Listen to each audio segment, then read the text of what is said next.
सेवानिवृत्त शिक्षक ने पेश की पर्यावरण संरक्षण की अद्भुत मिसाल। बंजर भूमि पर उगा डाले 5000 वृक्ष। आपके शहर मधुपुर में खुल गया है बुलेट का सर्विस सेंटर, जहां आपके रॉयल इनफील्ड से जुड़े सभी ओरिजिनल पार्ट्स और मॉडिफाई करने का सारा सामान उचित मूल्य पर उपलब्ध है।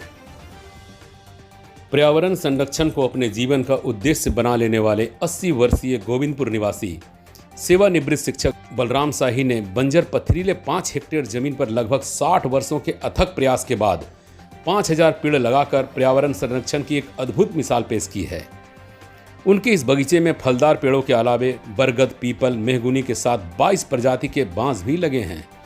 उनके द्वारा कुल 112 प्रजाति के पेड़ इस बंजर भूमि पर लगाए गए हैं, जो अब न केवल बड़े होकर पर्यावरण को संरक्षित कर रहे हैं, वरन पेड़ों की छाया में बहुत से जीव जंतु भी संरक्षित हो रहे हैं। मौके पर सेवानिवृत्त शिक्षक बलराम शाही ने बताया कि पेड़ ही समस्त मनुष्य के जीवन का आधार है। शाकाहारी जीव जंतुओं को जीवन जीने के लिए पेड़ ही महत्वपूर्ण जरिया है। यदि शाकाहारी जीव जंतु नहीं रहेंगे तो मांसाहारी जीव जंतु भी विलुप्त हो जाएंगे। पेड़ों से न केवल पर्यावरण संरक्षित होती है, इसके साथ साथ वातावरण को स्वच्छ रखने एवं वर्षा का मुख्य आधार पेड़ ही है। भगवद गीता में भगवान कृष्ण ने भी कहा है कि वृक्षों में मैं पीपल हूँ।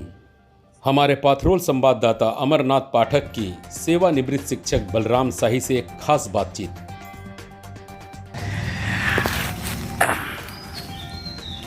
5 जून को भारतवर्ष के साथ विश्व पर्यावरण दिवस मनाती है और पर्यावरण संरक्षण को लेकर के पाथरोल थाना क्षेत्र के गोविंदपुर पंचायत के अंतर्गत हमारे एक सेवानिवृत्त शिक्षक बलराम शाही बता रहे हैं, जिन्होंने लगभग 5000 वृक्षों का एक जंगल लगा दिया है यहाँ पे अपने ही गांव में। इसी विद्यालय में ये शिक्षक रहे हैं और ये देख रहे हैं ये जंगल, ये इनके एक अकेले के प्रयास से ये 5000 वृक्षों का जंगल इन्होंने खड़ा कर दिया है। चाचा जी बताइए कि कब से ये शुरुआत की है आप? ये हम 1960 से शुरू किए हैं। अच्छा। और तब से लगाते लगाते ही रहे हैं। बीच में जब फूल हो गया, वृक्ष से भर गया, तब लगाना छोड़े हैं। तो इसमें वृक्ष लगाने के पहले इसका पानी देना वृक्षों में या सब उसका संरक्षण करवाना सब खुद क्या किए। तरीके करते थे? सब उसको पहले पेड़ को खूब खाई खुद को करके लगाते थे जी। उसमें गोबर डालते थे, सब लगाते थे। पहले 60 या 70 के आसपास पेड़ लगाए पहले जी 1960 में। जब वो पेड़ लग गया फिर दूसरा शुरू किया। ये बंजर भूमि है, बंजर जमीन में एकदम। बंजर जमीन है, पथरीली जमीन है। इसके नीचे 6 फीट खोदिएगा नीचे तो फिर पत्थर ही पत्थर है। माने बिल्कुल पत्थर पे ये एकदम चारों तरफ चट्टान है, पहाड़ी है। देखिए माने चट्टान पे ये जंगल उगा दिया है हाँ, आपने। हाँ, चट्टान पे है। और इसमें बता रहे हैं कि सभी प्रकार के बांस का इसमें लगाया गया है। सभी प्रकार के बांस भी हैं, विभिन्न प्रकार के फल भी हैं। महुआ, सखुआ का भी पेड़ है, सखुआ का भी पेड़ है, मेहगुनी भी है। और हाडी कह करके एक बंगाल का पेड़ है, बहुत लंबा बहुत सुडौल होता है, वो भी है। मेहगुनी भी है, जामुन का भी है, विभिन्न प्रकार का फल है। तो अभी इसके संरक्षण के लिए क्या और उपाय कर रहे हैं आप? संरक्षण है, पटवन का काम जो करता है, हम तो यहाँ कम ही ये लोग करते हैं। अभी कभी कभी थोड़ा बहुत कोड़ाई उड़ाई आम के पेड़ का कर दिया जाता है और जितना जंगली इमारती लकड़ी सब स्वयं अब ठीक रह जाता है, नहीं पटवन करना पड़ता है। इसके अलावा और पानी संरक्षण के प्रति भी आपका बहुत योगदान रहा है यहाँ पे गांव में। हाँ, बन रहा है। कुआं भी बड़े बढ़िया बनाए हैं और जल छाजन का भी यहाँ अच्छी व्यवस्था है। अच्छा, तो क्या संदेश देना चाहते हैं आप अपने माने आने वाली युवा पीढ़ी को कि ये पत्थर पे आपने एक जंगल उगा दिया है?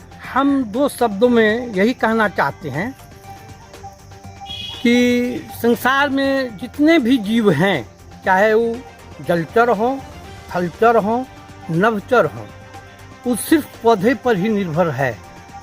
इसमें 2 प्रकार की जातियाँ भी होती है जानवरों में। कोई मांसाहारी होता है तो वो भी शाकाहारी पशुओं के ही मांस खा करके संरक्षित करते हैं, उसके बिना कोई उपाय नहीं है। पौधों से जल का भी संरक्षण होता है, हवा भी शुद्ध होती है, और जितने खाने के पदार्थ हैं पौधे ही देते हैं। इसके सिवा कोई विकल्प नहीं है। हर जीव जंतु के, संसार के सभी जीव जंतुओं को पौधों पर ही निर्भर रहना पड़ता है। लेकिन इसकी सुरक्षा करे सब मिलजुल करके, इसका संरक्षण प्रदान करे। सभी जीवों में मनुष्य मान लेता कि हम उत्कृष्ट जीव हैं, लेकिन आज मुझे यह भी दुख के साथ कहना पड़ता है, इसके संरक्षण को, प्रकृति के संरक्षण को बनाने में बर्बाद करने का कारक मनुष्य ही बन जाता है। मनुष्य ऐसा जीव है, इसकी सुरक्षा कर सकता है, इसकी रक्षा कर सकता है। आने वाला समय अन्य कौन पूछे, पानी के लिए किल्लत आधी आबादी मर जाएगी, ऐसी स्थिति आ रही है। पौधे जहाँ रहते हैं मिट्टी में नमी का पोषण होता है, अच्छी वर्षा होती है, फल भी उगते हैं, धान भी उगते हैं, सारे खाद्य पदार्थ उगते हैं पौधों से ही। हम लोग का पूर्वज भी पौधों की पूजा करते हैं, इसको भगवान मानते हैं। पीपल को के पूजा करते हैं, हमारे यहाँ आम के पेड़ की पूजा होती है, बरगद के पेड़ की पूजा होती है, क्योंकि कोई इसे काटे नहीं। इसका उद्देश्य है कि इसको भगवान मान ले, कोई इसे काटे। वेद में भी आया है, वर्णन आया है, क्या कहते हैं आपके गीता में भी, कि मैं वृक्षों में मैं पीपल हूँ। खुद भगवान कृष्ण कहें कि वृक्षों में मैं पीपल हूँ। तो इसका एकमात्र कारण है कि वृक्ष ही जल है, हवा है, जीवन है। मनुष्य के तीनों कारकों की पूर्ति पौधों से ही होती है। इसलिए हर मानव को, हर व्यक्ति को इसकी सुरक्षा करनी चाहिए, पेड़ लगाने चाहिए। अभी भी मैं 1938 मेरा जन्म डेट ऑफ बर्थ है, 1938। अभी भी बिना एक साल में 1-2 वृक्ष नहीं रोपे तो हम जीवित नहीं रह सकते हैं। जहाँ रह रहे हैं वहाँ भी अमरूद का पेड़ लगाए, नींबू लगाए, लीची लगाए, कोई गिर गया फिर लगाते हैं। नहीं होता है जो खाली जगह रहता है पौधा उगाते हैं, सब्जी लगा देते हैं। सबका जब खाली रहता है हमारा सब्जी से लहलाता है। प्रकृति से मुझे अटूट प्रेम है। बचपन में भी जब रहते थे दूसरे जगह, वहाँ भी पेड़ से भर दिए, वहाँ भी भर दिए पेड़ से। बचपन से मैं पेड़ लगाना शुरू किया, और इस अवस्था में भी प्रत्येक साल एक साल अगले आम का पेड़ लगाया हूँ, मालदा आम खरीद के लगाया हूँ, एक पेड़ लगाया हूँ, लीची का पेड़, अमरूद का पेड़। और जो पौधा मान लीजिए सूख जाता है फिर उखाड़ता हूँ, फिर लगाता हूँ। बिना लगाए मैं जीवित नहीं रह सकता। अटूट प्रेम है। धन्यवाद सर। आपके शहर मधुपुर में खुल गया है Fishland aquarium house, a family of pets lover. तो बिना किसी देर के आज ही अपने घर लेकर आइए एक नए मेहमान को।